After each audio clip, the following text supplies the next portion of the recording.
செழிக்கட்டும் விவசாயம், சீர்படட்டும் நிர்வாகம்,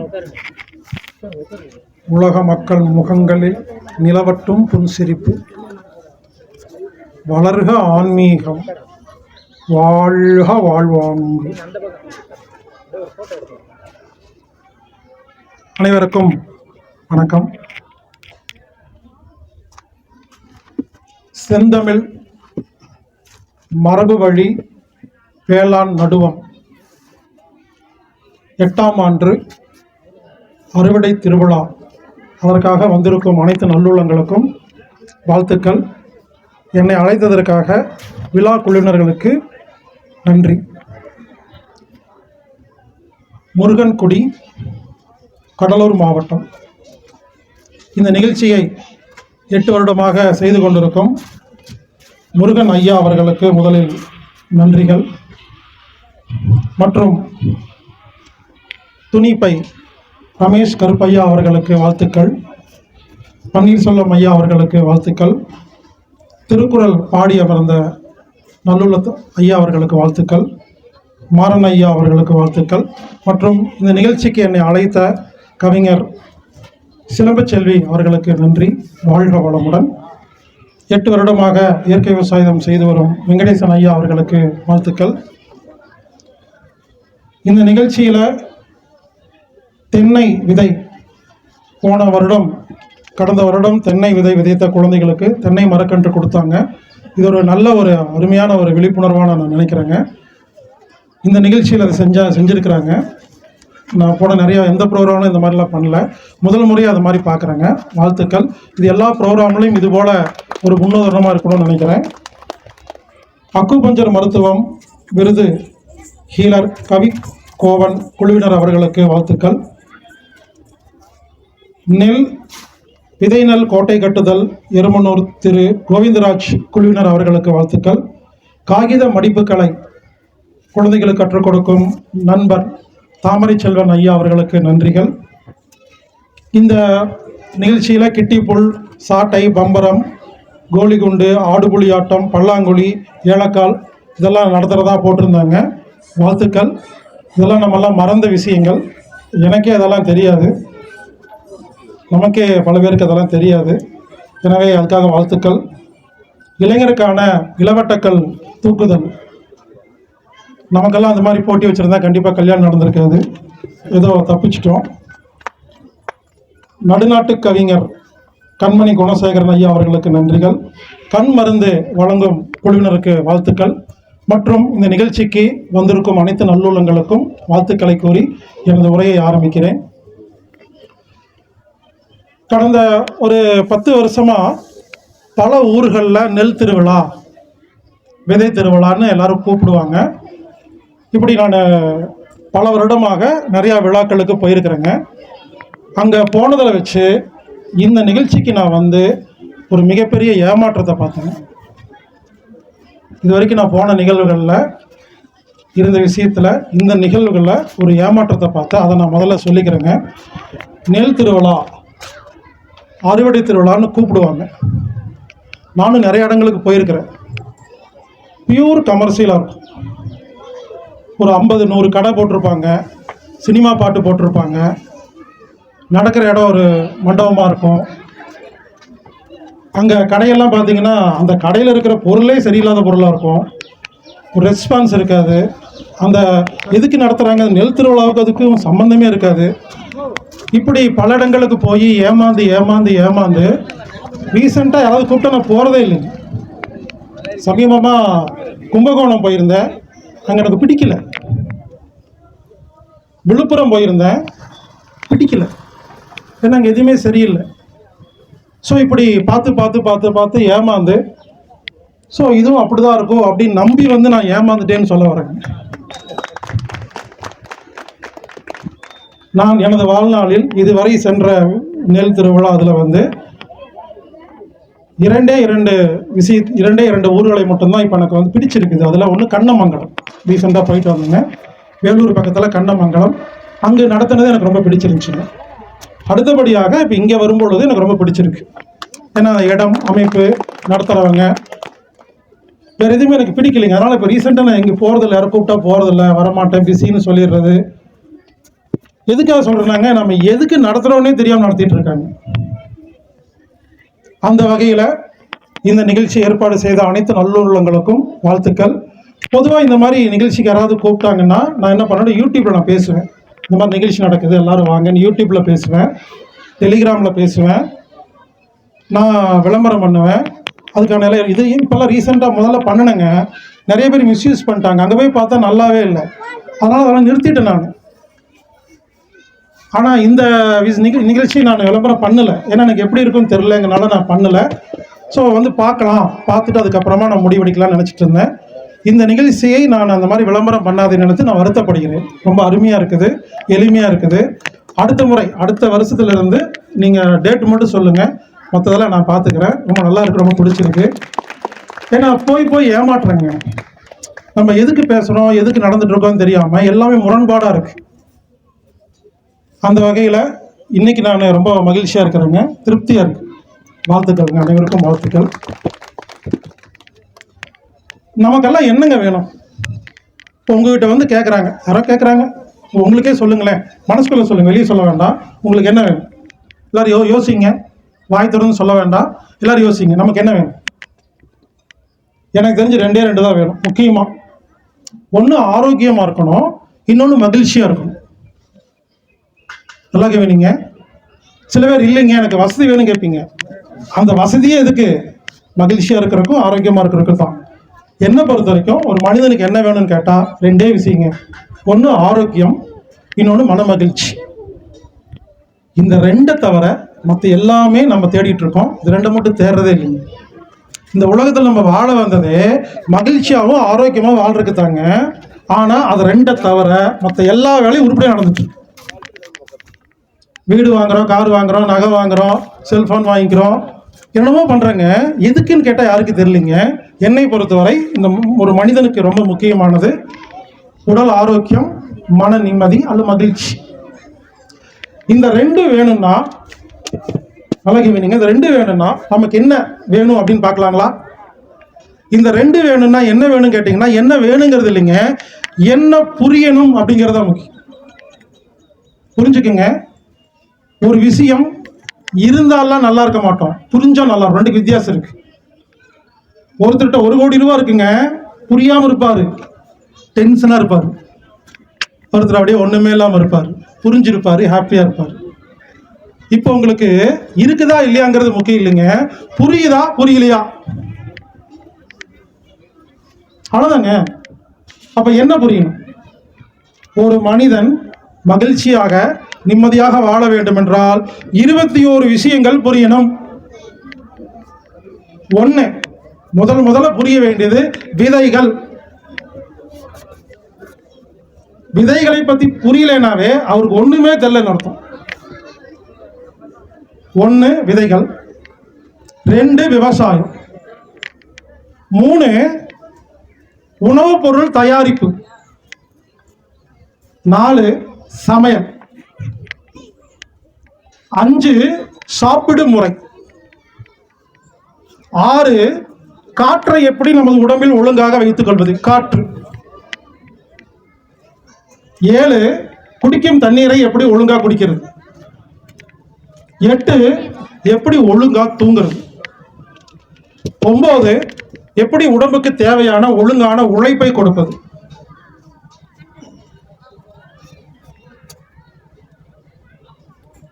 அடுத்தது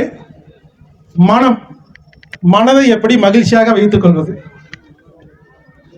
அடுத்தது இயற்கை வைத்தியம், அடுத்தது மாற்று வைத்தியம், அடுத்தது ஏமாற்று வைத்தியம். அதை பத்தியும் தெரிஞ்சிருக்கணும். வைத்தியம் 3 வகைப்படும்: இயற்கை வைத்தியம், மாற்று வைத்தியம், மாற்று வைத்தியம். அடுத்தது உடம்பு கழிவுகளை வெளியேற்றும் பொழுது அது ஒத்துழைப்பு கொடுக்கணும்,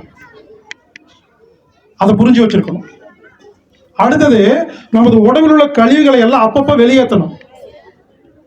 அடுத்தது கழிவே உள்ள போகாம வாழணும். எதுக்கு உள்ள போவானே, எதுக்கு நீக்குவானே. அடுத்தது கல்வி பத்தி புரிஞ்சிருக்கணும், எஜுகேஷன். அடுத்தது உறவுகளை பத்தி புரிஞ்சுக்கணும், ரிலேஷன்ஷிப். சில பேர்த்துக்கு 20 ஒழுங்கா இருக்கும், வாட்சது சரி இருக்காது. ஒன்னே ஒன்று உயிரெடுக்கும், இதுல எல்லாமே 20 போயிடும். அப்ப உறவுகளை தெரிஞ்சுக்கணுங்கிறது முக்கியம். எல்லாரும் வந்து மூட்டு வலிக்குது தலை வலிக்குதுன்னு சொல்லுவாங்க, தலைவலிக்குதுன்னு சொல்லுவாங்க. ரீசன் பொண்டாட்டியா புருஷனாங்கிறது நம்ம ரொம்ப நேரம் பேசுனதுக்கு அப்புறம் தான் புரியும். நீங்க சொன்ன மாதிரி தாங்க எல்லாமே செய்யறாங்க அப்படிம்பாங்க. ரொம்ப நேரம் பேசி கடைசியா தான் முடியும், கூட ஒன்று உட்காந்துட்டு இருக்கும். அதான் பிரச்சனை கண்டுபிடிக்கிறதுக்கு ரொம்ப நேரம் ஆகும். உறவுகளை ஒழுங்கு பண்ணணும். அடுத்தது அரசியல். அரசியல் தெரிஞ்சிருக்கணுங்க. தெரிஞ்சாதான் இந்த ஊர்ல குழம்பு நடத்த முடியும். இப்ப இருக்கிற நிலைமையில நல்ல காரியம் தெரிஞ்சாலாம் ஒரு பிரயோஜனம் இல்லை. நல்ல காரியத்தை சிறப்பா கொண்டு போறதுக்கு நமக்கு இந்த அரசியல் தெரிஞ்சிருக்கணும். அடுத்தது ஆன்மீகம் தெரிஞ்சிருக்கணும். அப்புறம் பொருளாதாரங்க. பொருளாதாரம் தெரிஞ்சிருக்கணுங்க. பொருளாதாரம்னா சம்பாதிக்கிறது இல்லைங்க, ஃபினான்ஸ் எப்படி மேனேஜ் பண்ணுறதுன்னு தெரிஞ்சிருக்கணும். நிறையா வச்சிருக்கிறவங்க பொருளாதாரம் கிடையாது, நிறைவா வாழ்றவங்க தான் பொருளாதாரம். பாருங்க, 21 விஷயம் சொல்லியிருக்கேன், திரும்ப சொல்றேன்.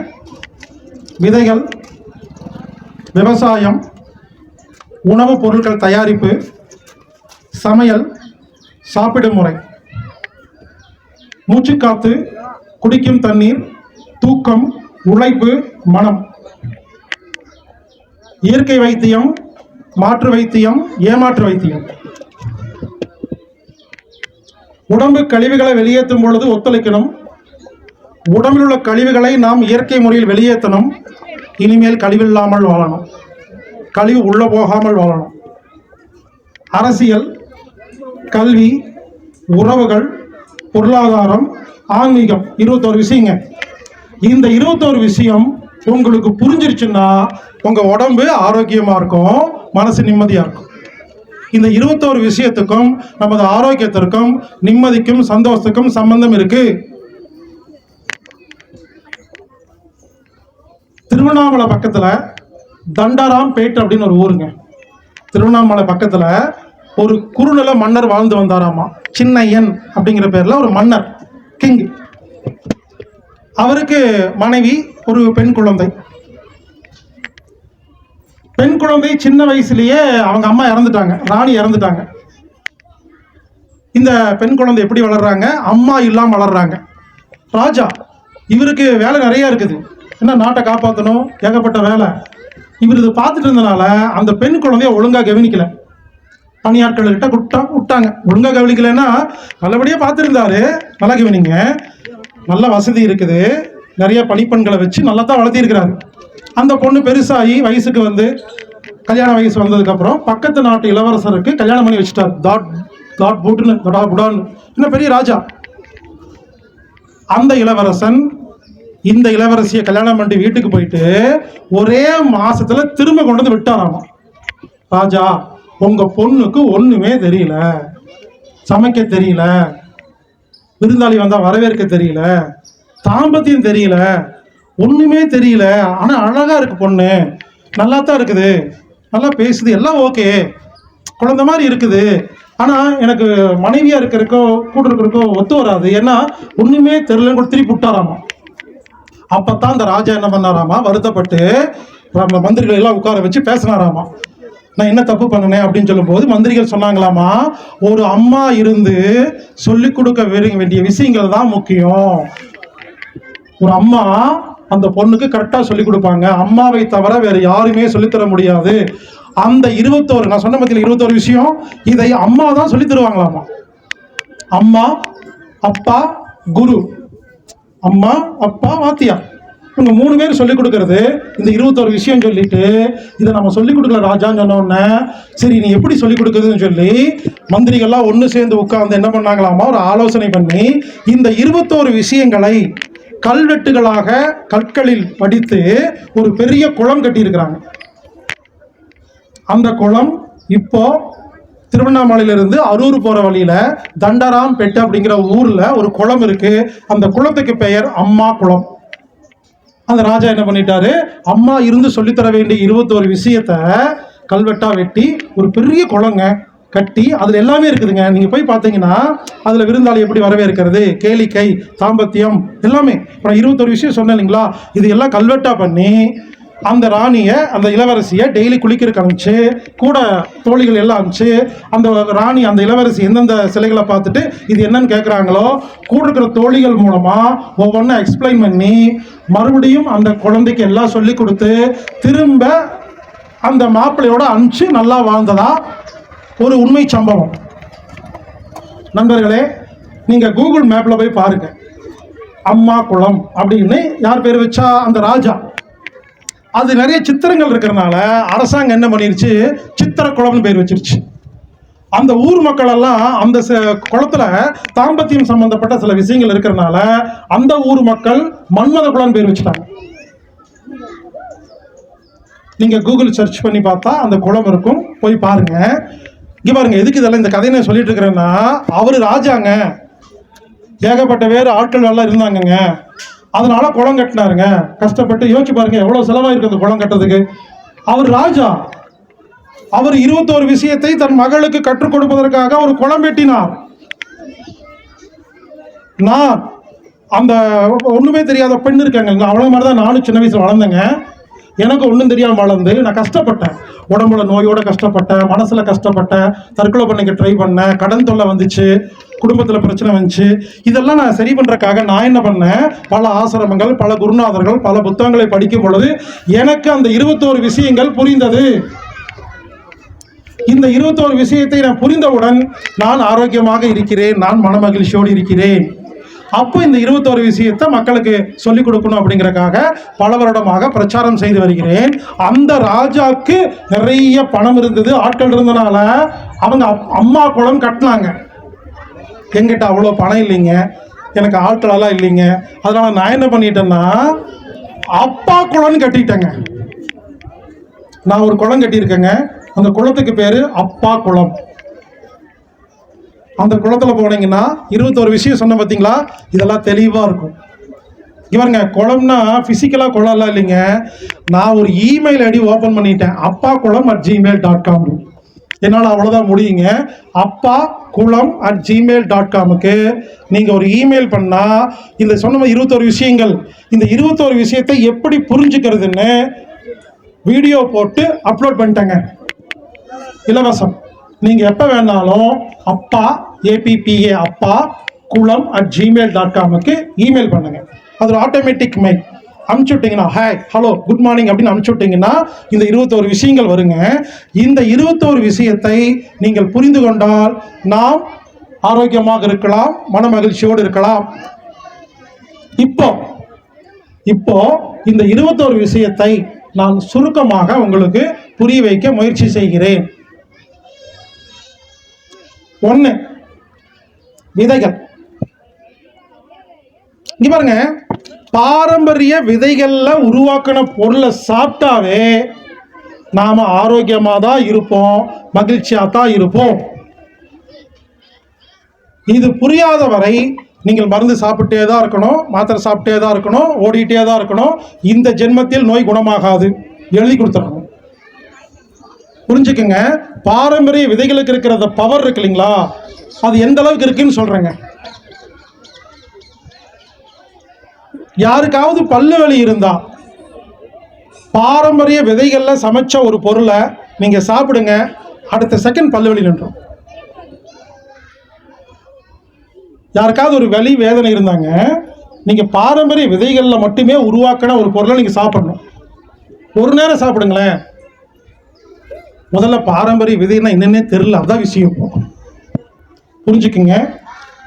நமது குழந்தைகளுக்கு முதல்ல சொல்லிக் கொடுக்கணும்னா நாம முதல்ல தெரிஞ்சுக்கணுங்க. எல்லாரும் என்ன தப்பு பண்றாங்க தெரியுங்களா, பாரம்பரிய விதைன்னு சொன்னோன்னே அரிசியை மட்டும் தாங்க சரி பண்றாங்க. உடனே எங்காவது கடையில் போயிட்டு பாரம்பரிய அரிசி இருக்கான்னு வாங்கிடுறீங்க. சமையலுக்கு அரிசி மட்டுமே இல்லைங்க, நீங்கள் பருப்பு வாங்குறீங்க இல்லையா, பருப்பும் பாரம்பரியமாக இருக்கணும், தக்காளி பாரம்பரியமாக இருக்கணும், மிளகாய். இப்போல்லாம் கடையில் போய் நான் மிளகாய் வாங்குற காரமாகவே இல்லை.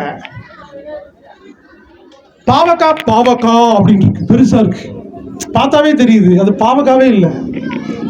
நம்ம ஊரில் பரவாயில்லைங்க, நீங்கள் சிங்கப்பூர், மலேசியா, துபாய் எல்லாம் போங்க, அங்கே அந்த பாவக்காய், கத்திரிக்காய் அதெல்லாம் பாருங்களேன், பயமாக இருக்குது. அது எதுவுமே மண்ணிலே விளைஞ்சது இல்லை. தண்ணியில கெமிக்கலை போட்டு ஒரு லூசு பையன் சொல்றான், தண்ணியில கெமிக்கலை போட்டு வேற உள்ள வச்சுக்கிட்டா அந்த செடிக்கு என்ன உரம் இருந்தா போதில்ல, நான் தண்ணியில கலந்துக்கன்னு ஒரு லூசு பையன் வீடியோல பேசுறான். இதை நம்பி அங்க நிறைய லூசுங்க அப்படிதான் விவசாயம் பண்ணுதுங்க. பாவமா இருக்கு அவங்களை எல்லாம் பார்த்தா. புரிஞ்சுக்குங்க, இன்னையிலிருந்து உங்க வீட்டில் இருக்கிற மஞ்சள் தூள்ல இருந்து, மிளகாய் தூள்ல இருந்து, தக்காளி, தேங்காய், வெங்காயம், இது பாரம்பரியமானு யோசிங்கன்னு சொல்றேங்க. பாரம்பரியம்னா வெறும் அரிசி மட்டும் கிடையாதுங்க. ரீசண்டா நான் ஒரு ஹோட்டல்ல போய் சாப்பிட்டேங்க. நான் பிறந்ததுல இருந்து பல நாட்டுக்கு போய் பல ஹோட்டல்ல சாப்பிட்ருக்கேன். வாழ்க்கையில முதலா 100% பாரம்பரியமான ஒரு ஹோட்டலை நான் பார்த்து சந்தோஷப்பட்டேங்க. சின்ன சேலம் பக்கத்துல தலைவாசல் அப்படிங்கிற டோல்கேட் பக்கத்துல சிவபரிசி ரெஸ்டாரண்ட் அப்படின்னு ஒன்று போனேங்க. அங்கே ஆனந்தன் ஒருத்தர், அவர் ஹோட்டல் இருக்கிற எல்லா பொருளுமே பாரம்பரியம். வெங்காயம், தக்காளி, சீரகம் ஒன்று கூட விடலைங்க. எல்லாத்தையும் பாரம்பரியமாக செஞ்சு மதிய உணவு கொடுக்குறாரு, நைட்டு கொடுக்குறாரு, காலைல கொடுக்குறாருங்க.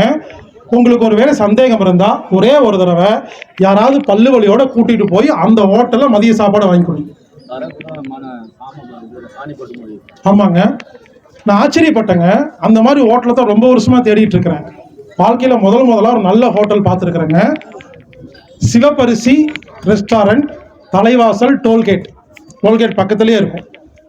உங்களுக்கு ஒருவேளை பாரம்பரியம்னா என்னன்னே தெரிலன்னா அங்கே போய் உட்காருங்க, சாப்பிடுங்க, அவங்ககிட்ட கொஞ்ச நேரம் பேசுங்க. அப்போதான் புரியும் நமது வீட்டு சாப்பாடு. இப்பெல்லாம் ஹோட்டல் சாப்பாடு குப்பையிலையும் குப்பை, வீட்டு சாப்பாடு குப்பை. ஆமாங்க, எல்லாமே நம்ம வெளியே தாங்க வாங்குறோம். நல்லாவே இல்லைங்க. சாப்பிட்டா ஒன்றும் அவ்வளோ ஒன்றும் எனர்ஜியெல்லாம் இல்லைங்க. எனவே முதல்ல நாமெல்லாம் தெரிஞ்சுக்க வேண்டியது என்னங்க, பாரம்பரிய விதைகளை பற்றி தெரிஞ்சுக்கணும். பாரம்பரிய விதைகளை பயன்படுத்தினால் உடல் ஆரோக்கியமாக இருக்கும், மனம் நிம்மதியாக இருக்கும். First point. இங்க பாருங்க, இந்த 21 விஷயத்துக்கு ஒவ்வொன்றுக்குமே 1 மணி நேரம் பேசணும். ஆனால் இன்னைக்கு மொத்தமாகவே 1 மணி நேரத்தில் பேசணுங்கிறதுனால நான் சும்மா ஒரு சின்னதாக ஒரு ப்ரீஃபாக ஒரு சிம்பிளாக சொல்கிறேங்க. டீட்டெயிலாக பேசிக்கலாங்க. அப்புறம் முதல் விஷயம் பாரம்பரிய விதைகள்ங்க. நீங்கள் புரிஞ்சுக்க வேண்டியது, விதைகள் என்பது அரிசி மட்டும் அல்ல, அது புரிஞ்சுக்கிட்டா போதும். ஏலக்காயில இருந்து, கிராம்புல இருந்து பாரம்பரியம் அழிஞ்சிட்டு வருதுங்க.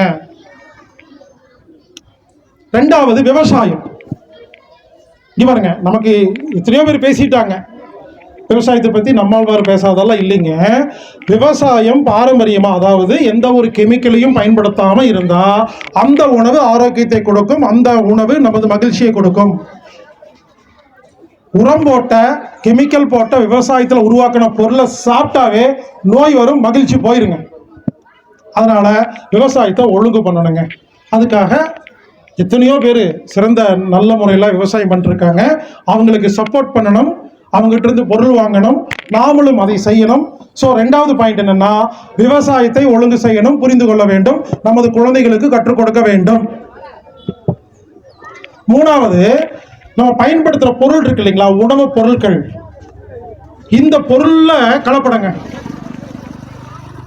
இங்க பாருங்க, ஏலக்காய் இருக்கு இல்லைங்களா, ஏலக்காய் உண்மையிலேயே பாரம்பரியமான ஏலக்காய் வெள்ளையா தான் இருக்கும், பச்சையா இருக்காது. கடையில் வாங்குற எல்லா ஏலக்காவும் பச்சையா இருக்கு இல்லைங்களா. நீங்க ஏலக்காய் செய்கிற இடத்துக்கு நீங்க போய் பாருங்க. ஏலக்காய் விவசாயம் பண்ணி பண்றாங்க இல்லைங்களா, ஏலக்காவை வெயில்ல காய போட்டா வெள்ளையா மாறிடுங்க. அப்ப என்ன பண்றாங்க, அதை கொண்டு வந்து ஏலத்துல கொண்டு வந்து வச்சா யாருமே வாங்க மாட்டேங்கிறாங்களாமா. அதனால ஏலக்காய்க்கு பச்சை சாயம் போட்டு அடிச்சு கொடுக்குறாங்க. அது கெமிக்கல், அதை சாப்பிட்டா நோய் வரும். பருப்பு மஞ்சளா இல்லைன்னு சொல்லி அதுக்கு ஒரு மஞ்சள் பவுடர் போடுறாங்க. இப்படி கணக்கு போட்டு பார்த்தா ஒன்றும் இல்லைங்க, விவசாய பூமியிலிருந்து வீட்டுக்கு வரக்குள்ள நடுவில் ஒரு கோக்குமாக்கு நடக்குது. அது என்னன்னு தெரிஞ்சுக்கிட்டு அதை அவாய்ட் பண்ணாதான் நாம் நல்லா இருப்போம். அரிசி எடுத்துக்கங்களேன்.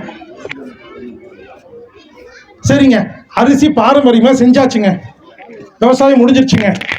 விதைகள் பாரம்பரியம், விவசாயம் பாரம்பரியம். இப்போ அந்த அரிசியை கொண்டு போய் பாலிஷ் பண்ண என்ன ஆகும்? அரிசியை பாலிஷ் பண்றாங்க இல்லைங்களா, அப்போ ஒரு தவிடு கீழே விழுகுது இல்லைங்களா, அதுக்கு என்ன சொல்லுவாங்க? அரிசி தவிடு, இல்லை அரிசி புண்ணாக்குன்னு சொல்லுவாங்க இல்லைங்களா. நம்ம இன்னொருத்தர் திட்டுதானே எப்படி திட்டுவோம்? போடா புண்ணாக்கு அப்படின்னு திட்டுவோம். என்னை எல்லாம் யாராவது புண்ணாக்குன்னு திட்டினா ரொம்ப சந்தோஷப்படுவேன். ஏன் தெரியுமா? புண்ணாக்கில் தான் எல்லா மருந்தும் இருக்கு. அந்த அரிசியை பாலிஷ் பண்ணும்போது கீழே விழுகுது இல்லைங்களா, அதை எவனோ ஒருத்தன் வாங்கிட்டு போறான் இல்லையா, அவன் லூசா? அந்த புண்ணாக்கு எடுத்துட்டு போய் அதை ஒரு மிஷின்ல விட்டா என்ன கிடைக்கும்?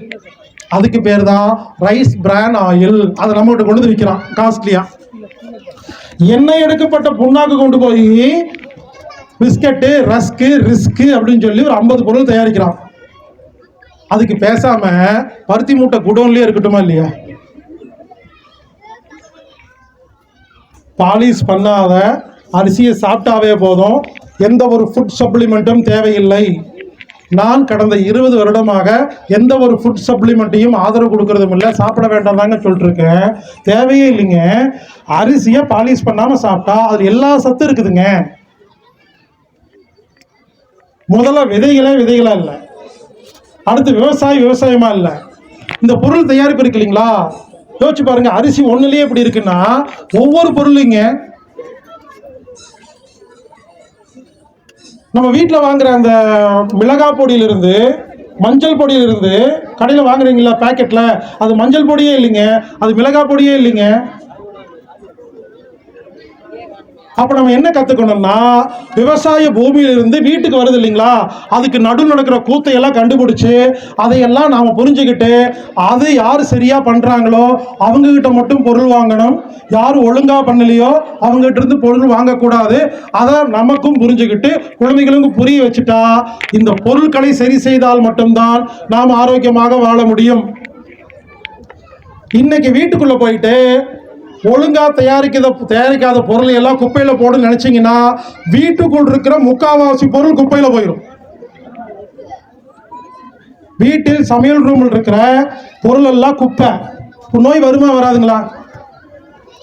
எனவே பொருட்கள் தரமான பொருட்களாக இனிமேல் நாம் உற்பத்தி செய்ய வேண்டும். சோப்பு எடுத்துக்கங்க.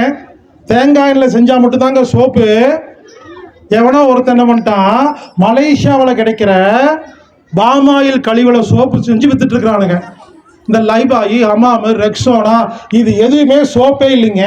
நான் டெஸ்ட் பண்ணியே பார்த்துட்டேங்க. அதை போட்டால் எல்லா நோயும் வருங்க. பேஸ்ட் பயன்படுத்தினா எல்லா நோயும் வருங்க. அப்போ நம்ம வீட்டில் இப்பெல்லாம் டிபார்ட்மெண்டல் ஸ்டோர் இருக்கு இல்லைங்களா, போய் பார்க்குறேங்க, ஒரு நல்ல பொருள் கூட இல்லைங்க. ஆர்கானிக் ஷாப்ல நல்ல பொருள் வச்சிருக்காங்க, யாருமே இல்லைங்க. ஆர்கானிக் ஷாப்புக்கும் ஒரு நார்மல் டிபார்ட்மெண்ட் ஸ்டோருக்கு என்ன வித்தியாசம் தெரியுங்களா? சாதாரண டிபார்ட்மெண்ட் ஸ்டோர்ல நிறைய கூட்டம் இருக்கும், ஆர்கானிக் ஷாப்ல யாருமே இருக்க மாட்டாங்க. அங்க எல்லாம் குப்பையான பொருள் தான் இருக்கும், இங்க நல்ல பொருள் மட்டும்தான் இருக்கும். அங்க இருக்கிற பொருள் எதுவுமே கெட்டே போகாது. இது சீக்கிரம் கெட்டு போயிடும், புழு வந்துடும், அரிச்சிடும், பாசம் வந்துடும். நல்ல பொருள் ஏங்க. நான் ஸ்கூலில் படிக்கும்போது கவர்மெண்ட் தண்ணி கொடுக்குங்க, நான் தாங்க குழால போய் பிடிச்சிட்டு வருவேன். 4 நாள் 5 நாள் புழு வருங்க. இப்போ வரதே இல்லைங்க. ப்ளீச்சிங் பவுடர் போட்டு கொடுக்குறாங்க. ப்ளீச்சிங் பவுடர் கக்கூஸ் கலவருக்கு பயன்படுத்துவாங்க. எவனா தண்ணியில் ஓடுவானா? கிறுக்கணுங்க. எனக்கு புரியல எதுக்கு போடுறானுங்க. இப்படி இந்த பாரம்பரிய ஆர்கானிக் ஷாப்பில் பாருங்க, எங்கள் ஆர்கானிக் ஷாப்புங்கிறக்காக கம்மி வாடகை தராங்க. அதே வாடகை தான், அதே கரண்ட் பில்லு தான், அதே ஜிஎஸ்டி தான். இந்த சாதாரண கடையில் யாரை வேணால் வேலைக்கு வச்சிடலாம். ஆர்கானிக் ஷாப்பில் கொஞ்சம் அறிவுள்ளவங்கள தான் வைக்கணும். சிந்திங்க. ஆர்கானிக் ஷாப்பில் பொருள் வாங்குங்க.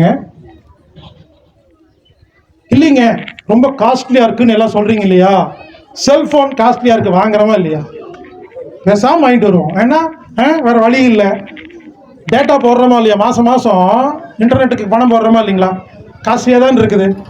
கார் வாங்குகிறோம், பைக் வாங்குகிறோம், எல்லாம் வாங்குறாங்களா இல்லைங்களா? புரிஞ்சுக்குங்க, நமக்கு ஆரோக்கியம் வேணும்னா செலவு பண்ணி தாங்க ஆகணும். நீங்கள் எள்ளு வாங்கி என்னைக்காவது எண்ணெய் அரைச்சிருக்கீங்களா? அரைச்சி பாருங்கள், எவ்வளோ ரேட்டுன்னு தெரியும்.